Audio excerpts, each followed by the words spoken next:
भाइयों बहनों, आज भारत के संविधान के शिल्पी बाबा साहब डॉक्टर भीमराव अंबेडकर का 66वां महापरिनिर्वाण दिवस भी है। पूरा देश भारत माता के इस महान सपूत भारत रत्न बाबा साहब डॉक्टर भीमराव अंबेडकर जी को देश के प्रति उनकी सेवाओं के लिए स्मरण करते हुए अपनी विनम्र श्रद्धांजलि अर्पित कर रहा है। बाबा साहब भीमराव अंबेडकर ने अपने जीवन में कहा था कि संविधान में मेरा आदर्श है स्वतंत्रता, समानता और बंधुत्व।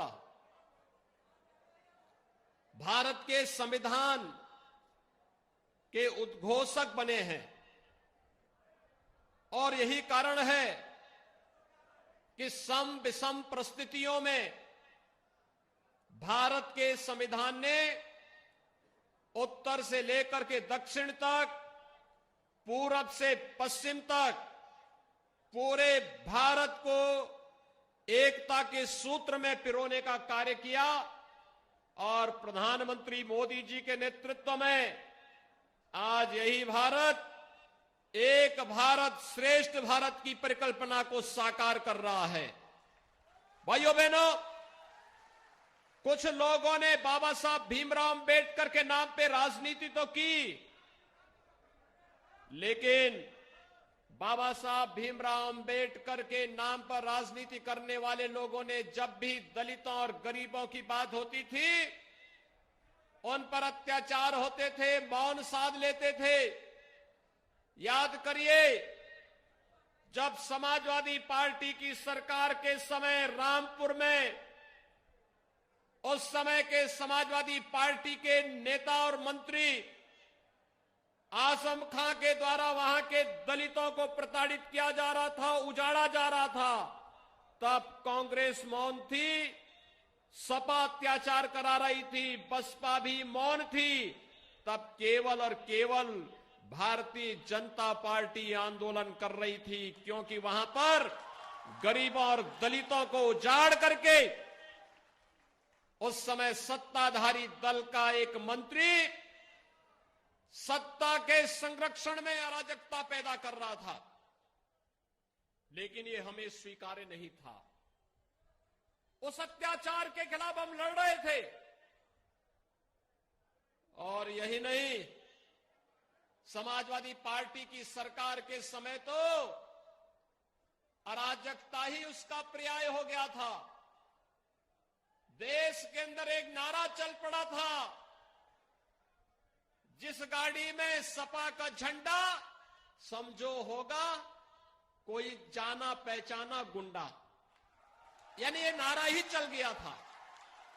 लोग ये मान लिए थे, लेकिन इस गुंडागिर्दी की कमर तोड़ने का कार्य अगर किसी ने किया है तो हमारी सरकार ने प्रदेश के अंदर 2017 के बाद आने के बाद किया।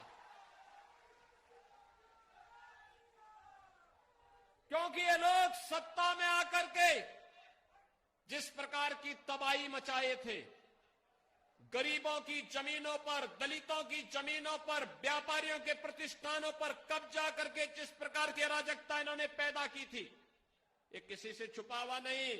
और आजमगढ़ तो इससे अपने आप को कैसे वंचित रख सकता है? आजमगढ़ तो इसका सबसे बड़ा भुक्तभोगी था। आजमगढ़ के नौजवान आजमगढ़ के बाहर जाते थे, पहचान का संकट खड़ा हो गया था। कोई धर्मशाला में कमरा नहीं देता था। होटल में आजमगढ़ का नाम लेते ही लोग कह देते, भैया यहां कमरा नहीं, रूम खाली नहीं। भाइयों बहनों, ये पहचान का संकट किसने खड़ा किया था? ये पहचान का संकट उन्हीं लोगों ने किया था जिन लोगों ने कोरोना कालखंड में आजमगढ़ के लोगों को लावारिस छोड़ दिया। आपने देखा होगा कोरोना कालखंड में प्रधानमंत्री मोदी जी पूरे देश में जनता की हालचाल ले रहे थे। मैं उत्तर प्रदेश के प्रत्येक जनपद में जा रहा था। आजमगढ़ में भी 3 बार मैं कोरोना के दौरान आया था देखभाल करने के लिए कि यहां मेडिकल कॉलेज हॉस्पिटल में उपचार की व्यवस्था है या नहीं है। हमारे भारतीय जनता पार्टी के सांसद और विधायक हालचाल ले रहे थे, पदाधिकारी सेवा के कार्य से जुटे हुए थे। लेकिन आजमगढ़ के सांसद नदारद थे, वे गायब थे, उनका कहीं पता ही नहीं था, उनका पता ही नहीं था। एक बार तो मैंने पूछा, भाई सभी सांसदों का हालचाल लिया जा रहा, वो है कहां? तो पता लगा कि इंग्लैंड गए हैं। दूसरी बार मालूम क्या कहां है, तो पता लगा ऑस्ट्रेलिया गए हैं। आजमगढ़ के लोगों ने ऑस्ट्रेलिया और इंग्लैंड जाने के लिए तो उन्हें नहीं चुना था। और जब वैक्सीन आया तो जिस वैक्सीन के कारण हर व्यक्ति को सुरक्षा का एक कवच मिला, जिस वैक्सीन ने देश के अंदर अब तक 11 करोड़ लोगों को सुरक्षा का कवच, 111 करोड़ लोगों को सुरक्षा, 125 करोड़ लोगों को जो वैक्सीन अब तक सुरक्षा कवच दे रहा है, अकेले उत्तर प्रदेश में 17 करोड़ लोगों को हम सुरक्षा का कवच दे रहे हैं। वह वैक्सीन, उन्होंने उसका विरोध किया था, कहा था कि ये वैक्सीन तो मोदी वैक्सीन है, ये वैक्सीन बीजेपी की वैक्सीन है। आप में से कितने लोगों ने वैक्सीन लगाया है? ये मोदी वैक्सीन आपने भी लगाया है ना? ये भाजपा का वैक्सीन भी आपने लगाया है ना? तो उनसे भी पूछो कि अब्बा जान भी लगा चुके हैं, अब तो लगा ही लो।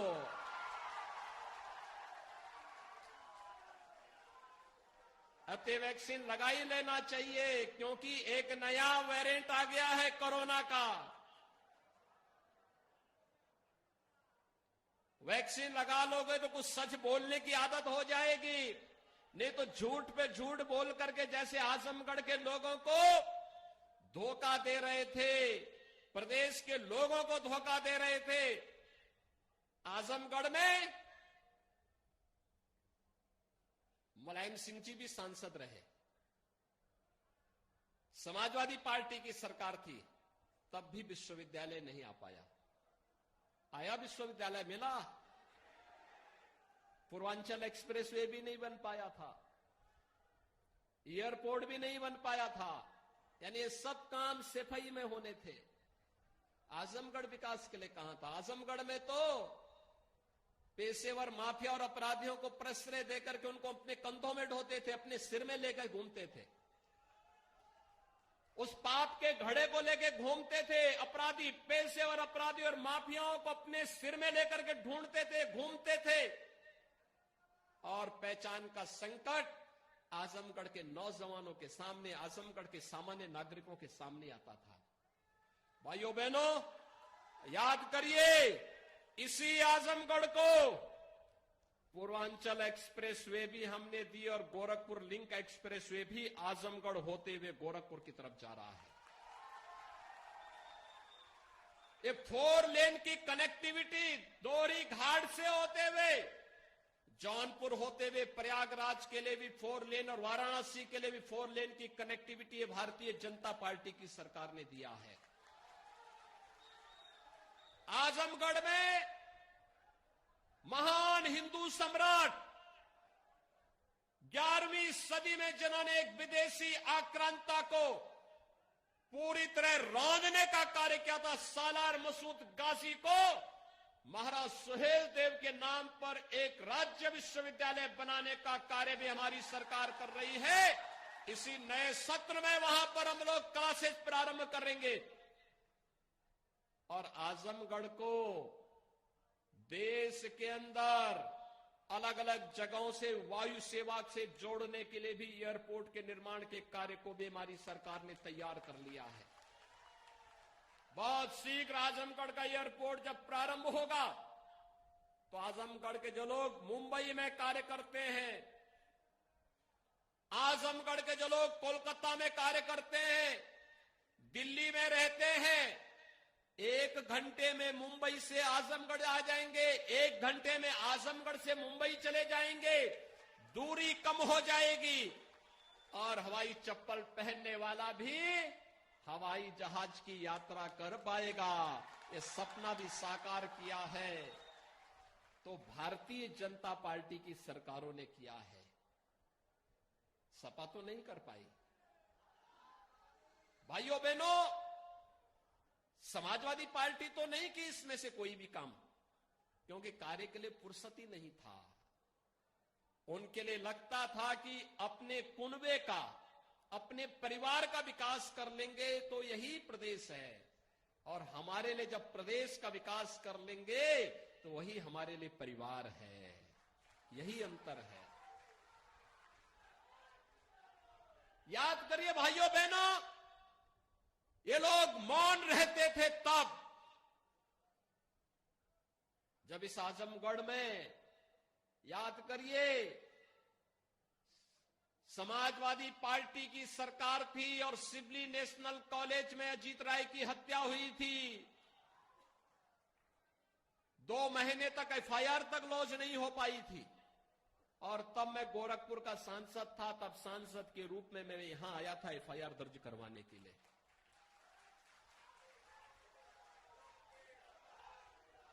भाइयों बहनों, ये क्षेत्र जिसमें ऊर्जा है, प्रतिभा है, आजमगढ़ का नौजवान जो मुंबई गया, दिल्ली गया, कोलकाता गया, उसने समृद्धि की नई ऊंचाइयों में एक भय पैदा होता था कि न जाने किसके मकान पर कब्जा कर ले, किसके प्रतिष्ठान पर कब्जा कर ले। और इन्होंने तो समय की सरकारों के समय में, उस समय इन्होंने जो कुछ संपत्ति अर्जित की थी, उस संपत्ति को वापस लेने का कार्य हमारी सरकार कर रही है। 1900 करोड़ रुपए की संपत्ति हमने जब्त कर ली है। लगभग इतने ही संपत्ति को जो अवैध तरीके से इन्होंने इमारतें बनाई थी, हमें लगा कि नहीं यह अवैध है, सार्वजनिक संपत्ति पर बना है, वहां पर बुलडोजर चलाने का काम भी किया गया है।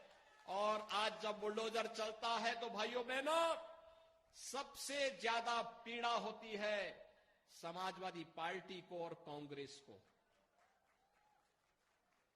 इन्हीं को ज्यादा पीड़ा होती है।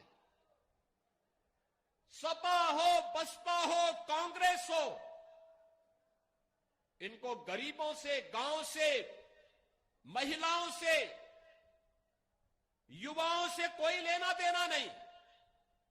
जब भी इनको अवसर मिलता है, इनको अवसर मिला, इन्होंने अत्याचार किया, शोषण किया, अराजकता फैलाई। अगर इनको सत्ता में रहने का अवसर मिला, इन्होंने कुछ कार्य किया होता तो गरीब के पास मकान का अभाव नहीं होता। आपने देखा होगा जब प्रधानमंत्री के रूप में मोदी जी आए, कांग्रेस क्या कर रही थी 55 वर्षों तक। सपा बसपा बिना मांगे ही 10 वर्षों तक कांग्रेस नेतृत्व की यूपीए सरकार को समर्थन दे रही थी। क्यों नहीं तब गरीबों के मकान बन गए? तब क्यों नहीं गरीबों के घर में विद्युत का कनेक्शन मिल गया? गांव गांव में बिजली क्यों नहीं आ पाई? हर गरीब को शौचालय क्यों नहीं मिल पाया? हर गरीब को रसोई गैस का कनेक्शन क्यों नहीं मिल पाया? और कोरोना के दौरान भाइयों बहनों, हर गरीब को फ्री में राशन क्यों नहीं मिल पाया?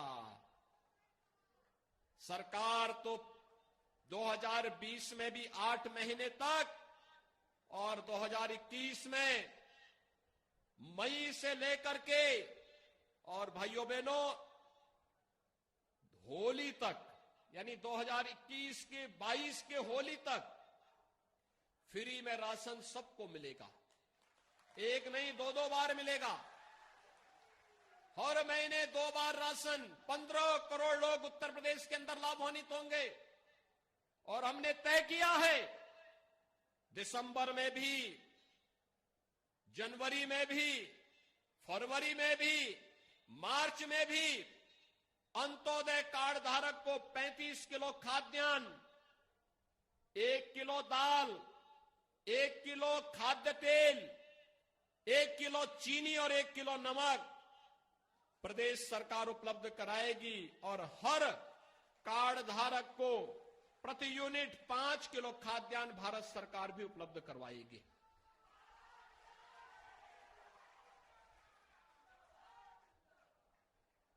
ये लगातार मिलेगा, हर एक व्यक्ति को मिलेगा। पहले खाद्यान्न विपक्षी दलों के नेता खा जाते थे, गरीब को तो कुछ मिलता ही नहीं था, गरीब देखता रह जाता था। आज गरीब को खाद्यान्न देने का कार्य किया जा रहा है, मकान दिया जा रहा है।